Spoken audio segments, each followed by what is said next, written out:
Bonjour, très heureuse de vous retrouver pour ces prévisions énergétiques. Tout d'abord, je tiens à vous présenter tous mes vœux pour cette nouvelle année qui débute.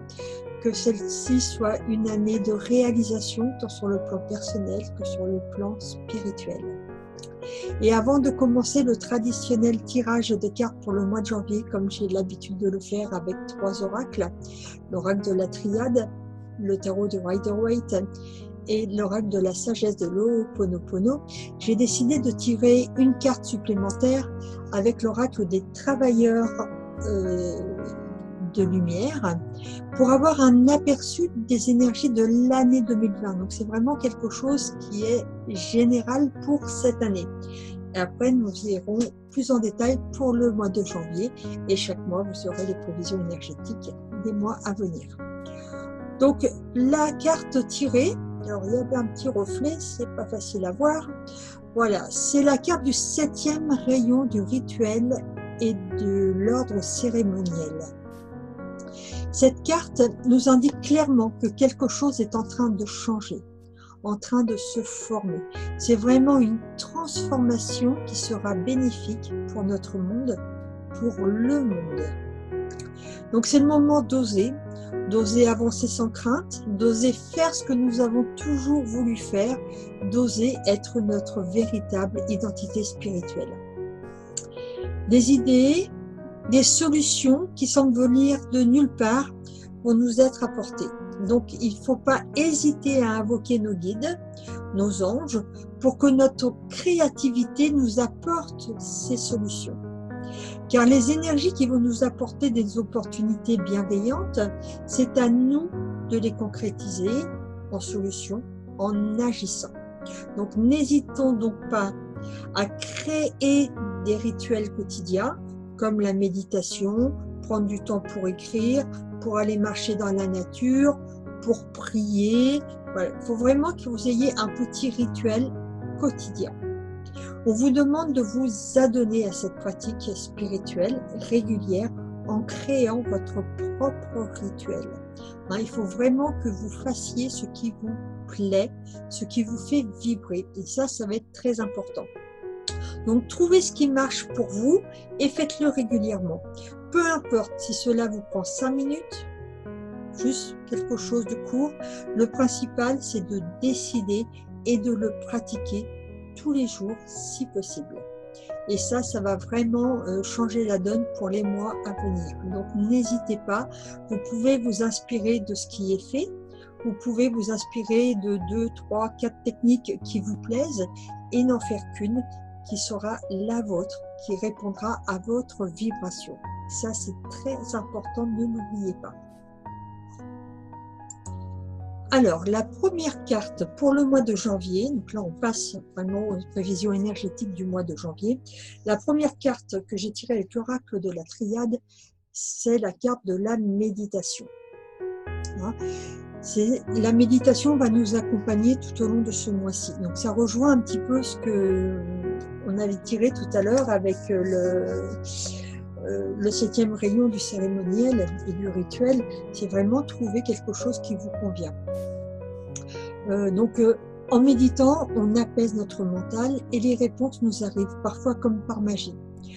De plus, se relaxer, méditer va nous apporter de la sérénité et de la paix intérieure dont nous allons avoir besoin tout au long de ce mois-ci. Ensuite, j'ai tiré avec le tarot de Rider-Waite la carte du 10 d'épée. Cette carte-là nous indique clairement que nous sommes à l'arrivée à la fin d'un cycle. Et la fin d'un cycle, c'est parfois perturbant. On sait ce que l'on quitte et l'arrivée dans l'inconnu nous fait peur. D'où la nécessité de méditer pour vivre le plus possible dans l'instant présent et le tout en toute sérénité. Voilà. Avec la papesse, il y a quelque chose de très profond qui s'éveille en nous, particulièrement notre spiritualité. C'est la carte qui nous appelle également à méditer, on y revient. Elle nous conseille également de ne rien précipiter. C'est une carte qui nous révèle de prêter attention à notre intuition. Nous pourrions avoir envie de découvrir nos dons créatifs qui ne demandent qu'à s'éveiller. C'est donc le moment d'oser, comme nous l'a indiqué la carte de tout à l'heure, la carte du travailleur de lumière. Toutes les cartes, il y a une continuité, en fait, vous allez voir. Avec le 4 de bâton, on nous indique que nous pouvons compter sur l'aide et le soutien d'une personne qui va nous permettre de construire, de développer quelque chose qui nous tient à cœur. Et le 4 de bâton, c'est également un nouveau départ, une progression. Donc n'hésitez pas à faire part, à partager ce que vous avez envie de créer, parce qu'il y a certainement des personnes qui vont pouvoir vous influer un élan créateur pour pouvoir vous aider. Et voilà, comme le 4 de bâton aussi, c'est le nouveau départ. Donc après la fin, il y a toujours un temps de silence, un temps de recueillement, un temps d'éveil avant de repartir. Donc on est vraiment dans la continuité, mais pour cela, n'oubliez pas de méditer, de prendre votre temps, de mettre les choses vraiment clairement à plat. La deuxième carte de l'oracle de la triade, c'est la carte de la science.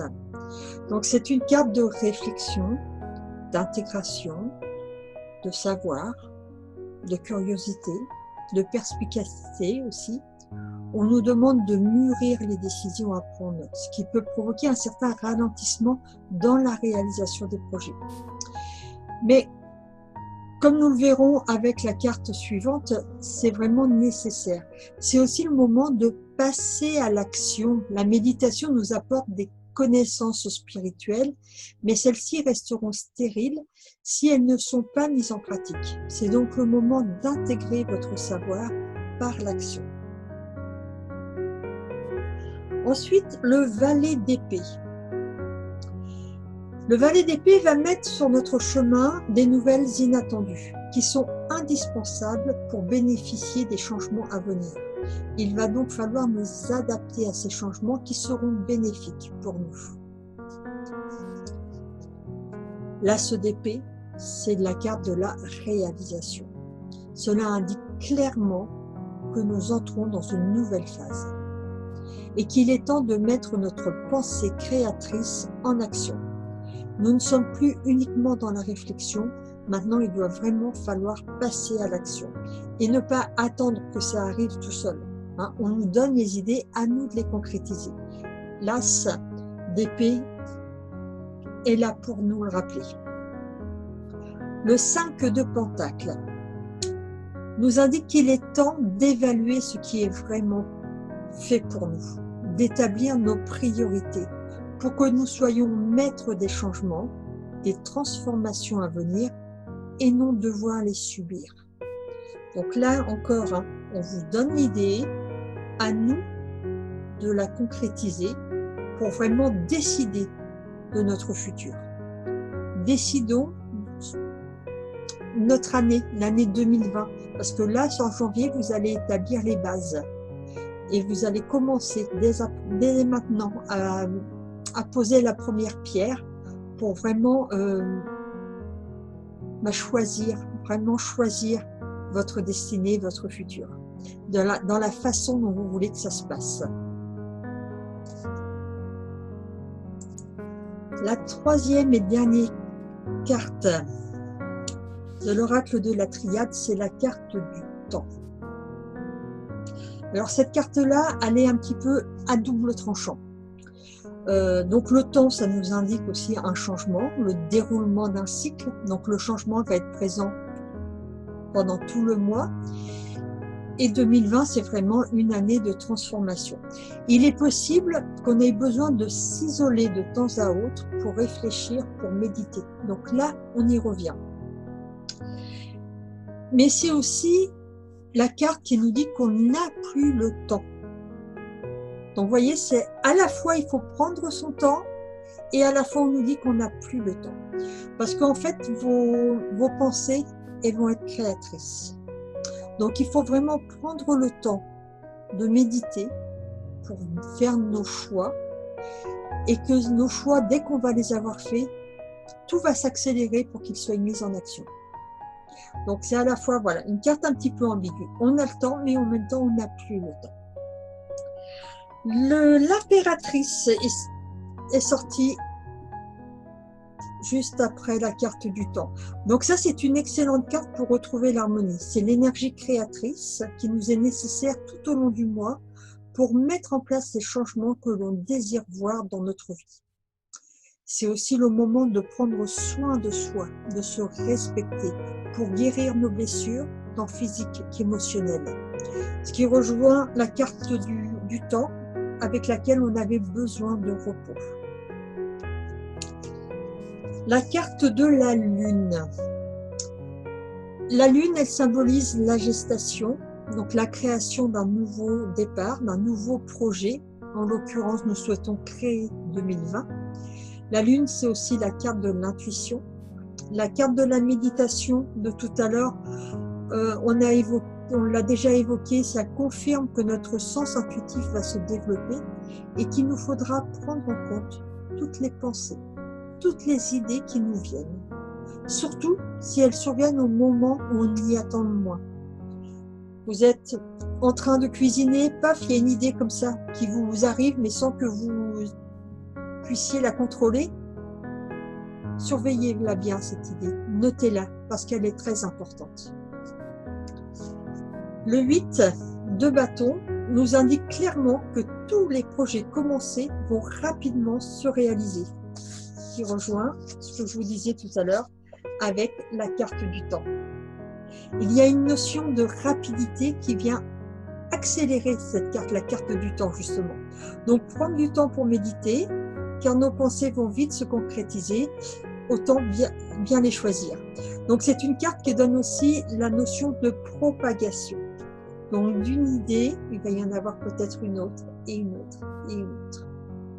Donc c'est vraiment un mois où on va poser les fondations pour l'année 2020.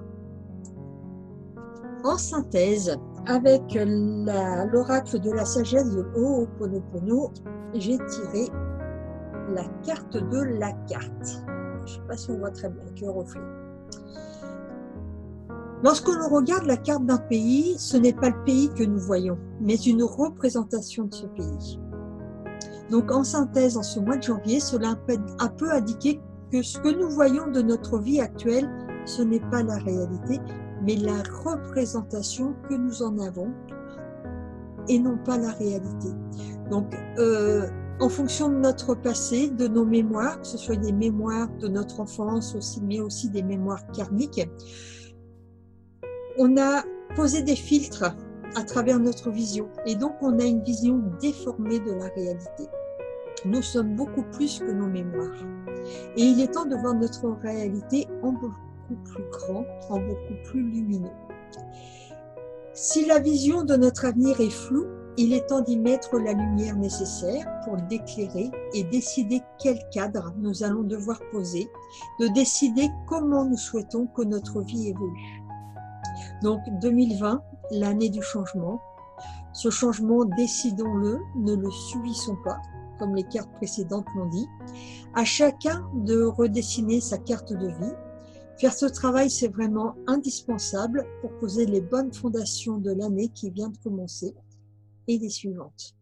Donc, je vous invite vraiment à méditer, prendre du temps pour méditer, de poser des actes concrets pour réaliser vos projets. Vraiment, n'attendez pas que ça arrive, vraiment, allez-y. Notez bien tout ce qui vous vient par la tête, parce que c'est vraiment des éléments clés qui vous sont apportés par vos guides. Et j'espère vraiment de tout mon cœur que vous allez pouvoir créer une année qui sera merveilleuse pour vous.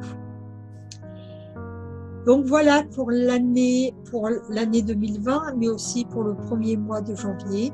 J'espère que ce mois sera d'une grande richesse pour vous et ça vous permettra aussi d'en savoir un petit peu plus sur votre potentiel.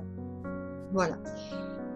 Je vous remercie infiniment. Je vais mettre en lien tous les contacts qu'il peut y avoir entre nous et vous donner aussi les actualités que je propose pour le mois de janvier. Je vous souhaite une très belle année dans l'énergie vibratoire du